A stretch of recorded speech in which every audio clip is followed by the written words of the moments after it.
Hi friends, இந்த வீடியோவில் வந்து நம்ம என்ன பார்க்க போகிறோம் அப்படின்னு கேட்டிங்கன்னா, இப்போ வந்து நம்மளோட கேம் சேஞ்சர் திரைப்படம் ரிலீஸ் ஆகி கிட்டத்தட்ட 5 நாட்கள் முடிஞ்சிருக்குங்க. ஆனால் 5 நாட்கள் வந்து நம்மளோட கேம் சேஞ்சர் திரைப்படம் ரொம்ப பெருசாக வந்து சொதப்பியிருக்கு அப்படின்னு கண்டிப்பாக சொல்லியானும்.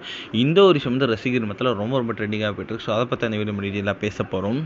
ஸோ இந்திய சினிமாவிலே வந்து பிரம்மாண்ட இயக்குனர் அப்படின்ட்டு வந்து ரசிகரால் கொண்டாடப்படுறதா ஷங்கர். ஸோ அவரோட இயக்கத்தில் கடந்த ஆண்டு ரிலீஸ் ஆன இந்தியன் 2 திரைப்படம் வந்து ரொம்ப ரொம்ப ஒரு மோசமான சாதனை வந்து பெற்றுச்சு. ஸோ திரைப்படம் வந்து அந்தளவுக்கு வெற்றி பெறலை அப்படின்னு கண்டிப்பாக சொல்லியாகணும்.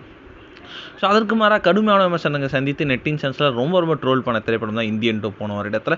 ஸோ அவரோட கம்பேக் திரைப்படமாக வந்து அடுத்த கேம் சேஞ்சர் இருக்கும் அப்படின்றத ரசிகர்கள் ரொம்ப பெருசாக வந்து எதிர்பார்த்துட்டு இருந்தாங்க.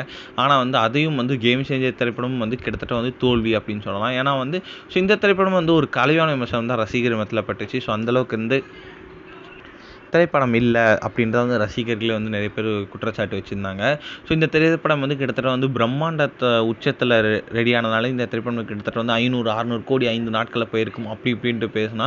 ஆனால் வந்து வெறும் ஒரு 280 கோடி வரைக்கும் தான் வந்து போயிருக்குங்க. இந்த ஒரு விஷயம் வந்து ஸோ நம்மளோட கேம் சேஞ்சர் திரைப்படத்துக்கு ரொம்ப ரொம்ப ஒரு மோசமான சாதனை அப்படின்னு சொல்லலாம். ஸோ ப்ரொடக்ஷன் கம்பெனிக்கு ரொம்ப பெரிய ஒரு லாஸ் ஆகிறதுக்கு எல்லா வாய்ப்பும் இருக்குது.